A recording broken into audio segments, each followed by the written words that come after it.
혹시 목에 뭔가 만져지는데 에이 설마 하고 그냥 넘기신 적 있으세요? 그런 경우들이 종종 있죠.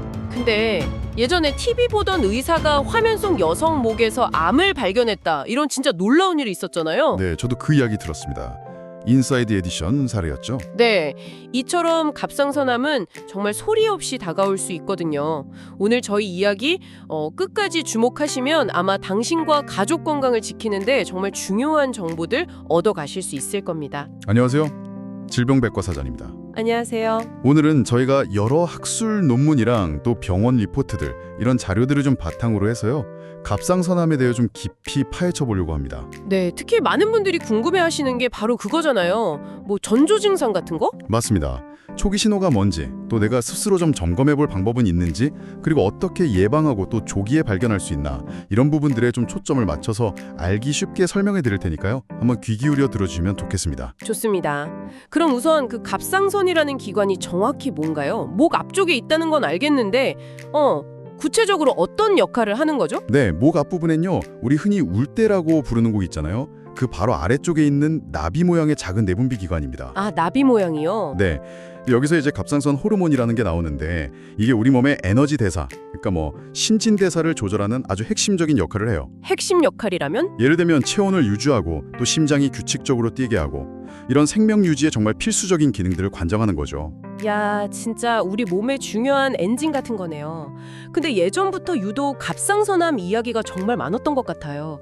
왜 이렇게 주목을 받았던 거죠? 아, 그게 중요한 질문인데요. 한때 갑상선암이 우리나라 암발병률 1위였던 적이 있어요. 특히 여성분들한테서 압도적으로 많이 발생했었죠. 여성암 1위요? 네, 2012년 통계만 봐도 전체 여성암의 거의 30% 넘게 차지했으니까요. 와우, 1999년하고 비교하면 발생률이 거의 10배 가까이 급증했던 시기입니다. 10배요? 엄청나네요. 네, 물론 그 이후에 진단 기준 같은 게 좀 변하면서 통계상 수치는 좀 조정이 되긴 했지만 여전히 우리가 관심을 가져야 할 상당히 흔한 암 중 하나인 건 맞습니다. 그렇게 급증했었다니 정말 놀라운데요. 그럼 우리가 어떤 신호를 좀 주의 깊게 봐야 할까요? 혹시 미리 알 수 있는 그런 전조 증상 같은 게 있을까요? 자, 여기서 이제 중요한 포인트가 나옵니다. 뭐냐면 갑상선암은 초기에는요, 증상이 없는 경우가 대부분이라는 거예요. 아, 증상이 없다고요? 네, 그래서 건강검진하다가 우연히 발견되는 사례가 정말 많아요. EBS 다큐 같은 데서도 보면 증상이 전혀 없었는데 암 진단 받으신 분들 이야기가 나오기도 하죠. 증상이 없다니 오히려 더 신경 쓰이는데요. 그럼 암이 어느 정도 진행되면 그때는 좀 변화가 나타나기 시작하나요? 맞습니다. 암이 좀 커지면 몇 가지 신호가 나타날 수 있어요. 가장 흔한 게 목의 혹, 그러니까 결절이 만져지는 건데요. 이게 통증은 없는 경우가 많고요. 시간이 지나면서 좀 단단해지거나 커지는 느낌이 들 수 있습니다. 아, 그 혹이 통증은 없고요? 네, 통증 없는 경우가 더 흔해요. 그리고 또 다른 주요 증상으로는 목소리 변화가 있어요. 목소리요? 네, 목소리가 좀 쉬거나 잠기는 증상이 나타나는 거죠. 이게 암이 성대신경에 영향을 미쳤을 가능성을 좀 시사하는 거거든요. 심해지면 음식을 삼키기 어렵다거나 숨쉬기 좀 불편하다, 이런 증상까지 같이 올 수 있습니다. 아, 그럼 목소리가 변화하거나 삼키기 어렵다 이런 증상이 나타나면 이미 암이 좀 진행됐을 수 있다는 신호겠네요. 네, 그럴 가능성이 높다고 봐야죠. 그래서 이런 증상이 나타나기 전에 관심을 갖는 게 참 중요합니다. 네. 하지만 아까도 말씀드렸듯이 초기 증상이 거의 없어서 스스로 암을 딱 진단하기는 매우 어렵습니다. 그럼 집에서 간단히 해볼 수 있는 자가진단법 이런 건 전혀 도움이 안 되는 건가요?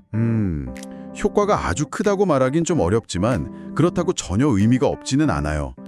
가끔 거울 보시면서 목 앞부분이 좀 부어 보이지 않는지, 아니면 만져지는 혹은 없는지 이렇게 살펴보는 습관 정도는 도움이 될 수 있습니다. 아, 가끔 체크해보는 정도는 괜찮군요. 네, 근데 제가 정말 강조하고 싶은 건요, 목에 어떤 이상이라도 느껴진다, 그러면 에이 괜찮겠지 하고 넘기지 마시고 반드시 전문가, 그러니까 의사 선생님 진료를 꼭 받으셔야 한다는 거예요.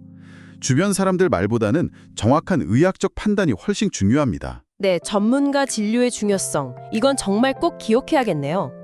그러면 갑상선암을 미리 좀 막을 수 있는 그런 예방법은 없을까요? 현재까지 가장 확실하게 밝혀진 위험 요인은 방사선 노출입니다. 방사선이요? 네, 특히 어릴 때 치료 목적으로 목 부위에 방사선을 쫌 경험이 있다면 위험도가 좀 높아지는 걸로 알려져 있어요. 그래서 불필요한 방사선 검사, 예를 들면 CT 촬영 같은 건 좀 신중하게 결정하는 게 좋습니다. 아, 그렇군요. 방사선 말고 또 우리가 좀 조절할 수 있는 요인은 없을까요? 뭐 생활 습관이라든지. 가족력도 무시할 순 없어요. 직계 가족 중에 갑상선암 환자가 2명 이상 있다. 그러면 정기적인 검사를 고려해 볼 필요가 있고요. 식습관 관련해서는 사실 이게 좀 애매한데요. 식습관이요? 어떤 특정 음식이 직접적인 원인이 된다거나 혹은 이걸 먹으면 예방된다. 이렇게 명확하게 입증된 건 아직은 없습니다. 아, 그래요? 중요한 건 그냥 균형 잡힌 식단이에요. 특히 요오드, 이거 관련해서 말이 많은데요. 네, 김이나 미역 많이 먹으라고 하잖아요. 맞아요. 그런데 사실 한국인들은요, 김, 미역 같은 해조류를 통해서 이미 충분히 섭취하고 있어요. 오히려 권장량보다 훨씬 많이 먹는 편이거든요. 아, 오히려 많이 먹고 있군요. 그래서 과다 섭취는 오히려 피하는 게 좋습니다. 특히 갑상선 염 같은 게 있으신 분들은 더욱 주의가 필요하고요. 다시마환, 이거 뭐 즙 같은 거 있잖아요. 농축된 제품, 이런 건 섭취하지 않는 게 좋습니다. 아, 오히려 과하면 안 좋군요. 그럼 어떤 음식이 좀 도움될 수 있을까요? 브로콜리나 양배추 같은 십자화과 채소들 있잖아요. 이런 채소 섭취는 좀 긍정적이라는 연구들이 있고요. 셀레늄이나 비타민 C 같은 항산화 성분 섭취도 도움이 될 수 있습니다. 그렇군요. 채소 잘 챙겨 먹고. 그리고 뭐 기본적인 거지만 규칙적인 운동, 스트레스 관리, 이것도 당연히 중요하죠. 면역력 유지나 신진대사에 영향을 주니까요. 운동하면 또 비타민 D 생성에도 도움이 되고요. 네, 그럼 이제 조기 발견과 진단은 어떻게 하는지 좀 짚어주시죠. 검사를 받는 게 좋다, 아니다, 이것도 좀 논란이 있었던 것 같은데요. 네, 맞아요. 2015년에 나온 국가암검진 권고안을 보면요. 증상이 없는 일반 성인에게 갑상선 초음파 검사를 일상적으로 권고하진 않습니다. 권고 등급이 아익인데요. 이게 근거 불충분이라는 뜻이에요. 근거가 불충분하다. 그럼 검사를 아예 받지 말라는 건가요? 아니면 신중하라는 의미일까요? 어떨 때 검사가 필요한 거죠? 좋은 질문입니다. 이게 무증상인 모든 사람에게 다 권장하지 않는다는 뜻이지 필요한 경우에도 받지 말라는 의미는 절대 아니에요. 아하. 그러니까 목에 혹이 만져진다거나 하는 의심 증상이 있을 때 또는 아까 말씀드린 가족력이나 방사선 노출 경험 같은 고위험군에 해당한다면 당연히 의사와 상의해서 검사 여부를 결정하는 것이 좋습니다. 네, 꼭 필요한 경우에는 받아야 하는군요. 그렇죠.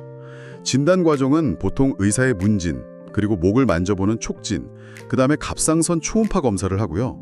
필요하면 혈액 검사를 해서 갑상선 기능이나 종양 표지자 수치를 확인합니다. 예후 관찰에 쓰이는 티로글로불린 수치 같은 거요.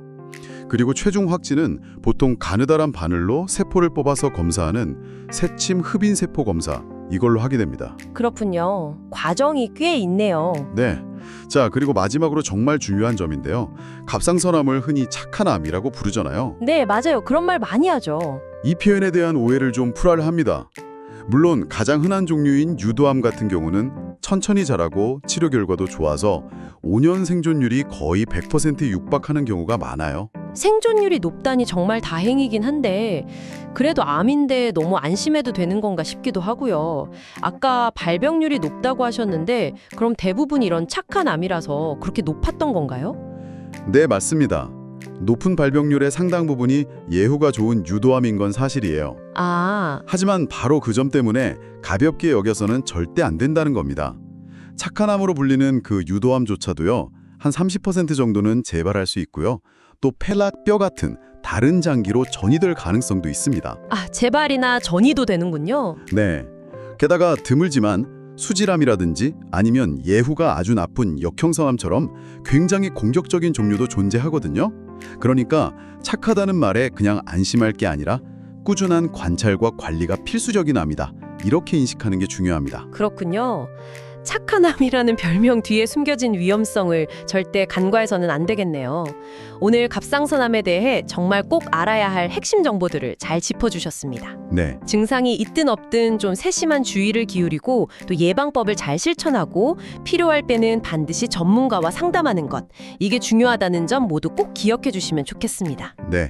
오늘 저희가 전해드린 정보가 여러분께 조금이나마 도움이 되셨기를 바랍니다. 앞으로도 다양한 질병 정보 그리고 자가 진단에 도움이 되는 내용들 계속해서 전해드릴 예정이니까요. 저희 채널 구독과 좋아요 꼭 부탁드립니다. 네, 감사합니다.